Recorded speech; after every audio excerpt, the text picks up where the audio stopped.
दिल्ली में रेखा गुप्ता के नेतृत्व वाली सरकार बन चुकी है। दिल्ली में सियासी घमासान छिड़ गया है। अब दिल्ली सरकार यमुना सफाई, सड़कों के निर्माण, प्रदूषण और अन्य मुद्दों को लेकर एक्शन मोड में आ गई है।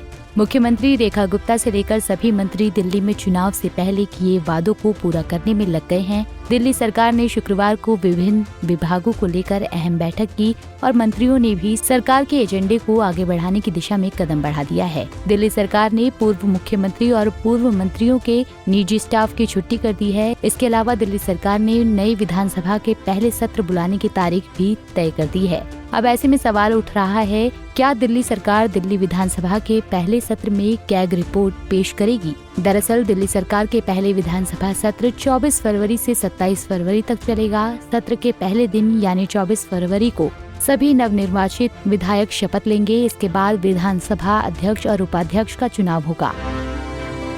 बीजेपी ने विधानसभा अध्यक्ष के तौर पर विजेंद्र गुप्ता और उपाध्यक्ष के तौर पर मोहन सिंह बिष्ट को नामित किया है। संख्या बल के हिसाब से बीजेपी का अध्यक्ष और उपाध्यक्ष बनना तय है। इस विधानसभा सत्र के दौरान बीजेपी सरकार अपने 5 साल का एजेंडा पेश करेगी। इसमें यमुना सफाई, प्रदूषण से निपटने और महिलाओं को हर महीने 2500 रुपए देने का वादा भी विधानसभा सत्र में प्रमुखता से रखा जाएगा।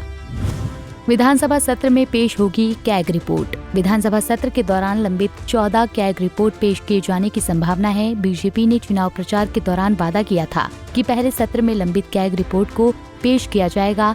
दिल्ली में आम आदमी पार्टी सरकार के दौरान बीजेपी ने कैग रिपोर्ट पेश नहीं करने को लेकर हाईकोर्ट में याचिका भी दाखिल की थी। अदालत ने दिल्ली सरकार को इस मामले में फटकार लगाई थी और कहा था कि चुनाव की घोषणा होने के बाद अदालत कैग रिपोर्ट सदन के पटल पर पेश करने का निर्देश नहीं दे सकती है। बीजेपी का आरोप है कि आम आदमी पार्टी ने भ्रष्टाचार के आरोप से बचने के लिए कैग रिपोर्ट को पेश नहीं किया। लंबित कैग रिपोर्ट में आबकारी नीति, केजरीवाल के आवास पर हुए खर्चे के अलावा कई विभिन्न विभाग से जुड़े हुए हैं। अब पहले सत्र में कैग रिपोर्ट को पेश कर बीजेपी सरकार आप सरकार की असलियत को जनता के सामने लाने की कोशिश में जुट गई है। बीजेपी का मानना है कि कैग रिपोर्ट सार्वजनिक होने से अरविंद केजरीवाल के वादों की असलियत जनता के सामने आएगी। कैग रिपोर्ट के आधार पर बीजेपी सरकार को आम आदमी पार्टी पर हमला करने का मौका मिलेगा।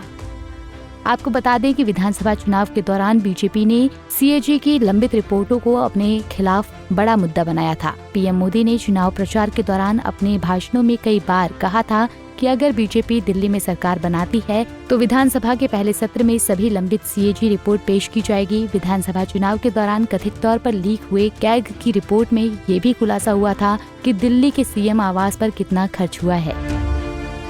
इस रिपोर्ट में बीजेपी द्वारा प्रचारित शीश महल में मौजूद लग्जरी आइटम्स के मूल्य भी बताए गए हैं। ऐसा माना जाता है कि इस रिपोर्ट ने दिल्ली में अरविंद केजरीवाल की आम आदमी पार्टी को चुनाव हराने में अहम भूमिका निभाई है। पार्टी के दिग्गज नेताओं ने दिल्ली में बीजेपी की जीत के बाद पार्टी मुख्यालय में कार्यकर्ताओं को संबोधित करते हुए भी ये वादा दोहराया था। अब भाजपा नवगठित दिल्ली विधानसभा के पहले सत्र में सीएजी रिपोर्ट पेश कर पीएम मोदी के वादे को पूरा करने जा रही है। अब देखना होगा सीएजी रिपोर्ट में क्या क्या खुलासा होता है। ये तो आने वाला वक्त बताएगा। Bureau report, Punjab Kesari TV.